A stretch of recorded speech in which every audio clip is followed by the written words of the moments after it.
Are you someone who is looking to get into streaming and doesn't really have the budget right now to spend on all the expensive and fancy streaming equipment? Well, then this video is for you.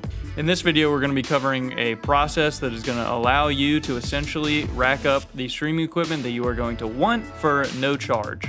Now, this isn't going to work for top tier items like $2,000 streaming PCs and other things that you're going to actually need a decent amount of money for, but anything below up to $200, this usually works for. Now, here are some of the things that I have been able to buy by using this process. I bought the Wave 3 microphone by Elgato by doing this process. I bought my tripod by doing this process, my headphones by doing this process, and I'm about to buy a Logitech Brio by doing this process next month after I hit the allotted amount that I need. So without further ado, let's get right into the video.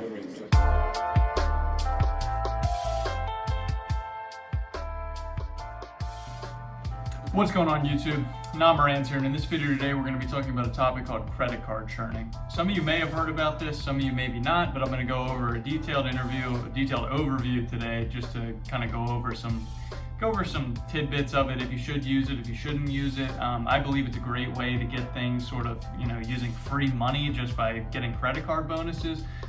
So let's dive into what this actually is, okay?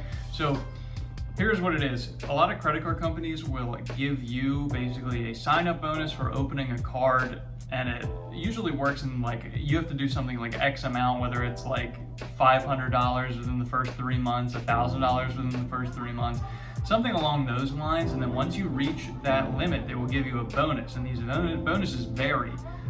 Some of them are $200, sometimes they're $500. You can get ones where it's like travel bonuses, those kind of things, but you can use these for your streaming setup. And that's what I've done. So I've just gotten the majority of my things, like I'm gonna go out and buy groceries, do other like normal day-to-day things that would accumulate money. And then once I hit that $500 bonus, that is when I cash that in and buy something like what I'm gonna buy this month, the Logitech Brio, so I don't have to record things on my phone anymore, and then I can use my mic that I have over there, that Elgato Wave 3, which I also got by doing that credit card method. Now, there is some drawbacks to doing that credit card method. Most of these are just your personal preference and sort of where you are at in life right now and whether they're going to apply to you or not. But without further ado, we're going to take that in. We're going to go over and look at some things so I can help you better understand if you should be doing this or should not be doing this. Now, some of you might also be asking why I don't use that camera in the back to film. I feel like that's going to be a question that might come up. Now, that is a DLSR, but it is, I think, the T3, which is a really, really old model, and isn't even really functional with that cam link, so it won't even be able to get as good of a recording as the Logitech Brio, so that's why I don't really use that one. I do use it right now for streaming on Twitch, but once I get the Logitech Brio, I'm going to take that one right off. Now, just a few disclaimers, guys, before I discuss this, is that I didn't use it to buy my actual gaming PC with credit card churning, because that would just be too much money, and I wouldn't want to open that many credit cards to do this.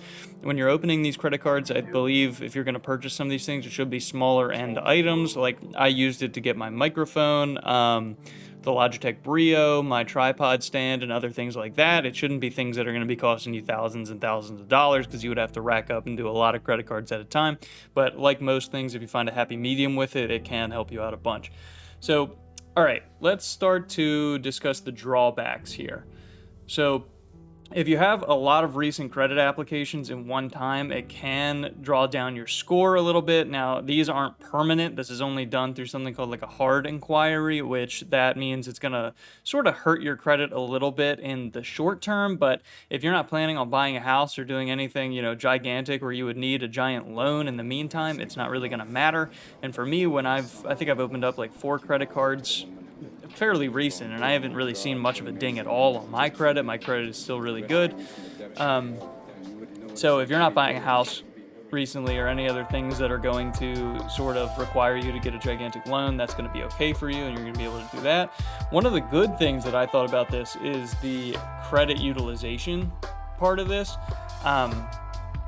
This is going to be sort of how much credit you use versus how much credit you have open. So sort of the more cards you have, the more money you have allotted to your account. So that means that like the more cards that you have open and the less that you're spending on them, the better that this credit utilization is going to be. Because as your credit cards go up, the less you spend on the credit cards, your utilization goes down because you're not maxing out as much credit as you have open. So having more cards can benefit you in the long run on that one. Some of the other things, if you have bad money spending habits, you might not want to do this because you could be accessing much more credit than you're used to and could want, and that could send you down a spiraling road into debt. So just make sure that you are mature when you're doing this, and this will be a viable option for you to sort of get kickstarted on your streaming setups. And these are the 3 down here that I think you really should be aware of, that I touched on these a little bit earlier in the video. The planning, if you're buying a home soon, if you have a history of getting into credit card debt, and you're not organized, you're going to be wanting to do all these things if you are wanting to buy that. Now, for the moment that all you guys have been waiting for, I'm sure, this is going to be actually how you do the process. Okay, so go to nerdwallet.com, and you can honestly just Google best credit card bonus offers 2021, and it'll come up with what you need. So right here, I think it updates almost like every day. I know it updates every month, okay? And then it will put out the best credit card bonuses for new card holders. And right now you can see up at the top, it says April 2021. So go down here, and you just got to find a card that really matches for you. Like, for example, the Chase Freedom Flex right here, $0 annual fee, has like a decent rewards rate, and the intro offer is $200, okay? Now, you can see right here where the bonus offer is. It tells you what you have to do. So earn a $200 bonus after spending $500 on the purchases in your first 3 months from account opening. So all you have to do is spend $500 in purchases, you get a free $200, all right? Then you can use that $200 to get any lights, webcams, any of those kind of things. And then once this is done, you just stow it away in a, like a box somewhere where you're not gonna lose it. Use it again if you need it, but then you can also do another one, all right?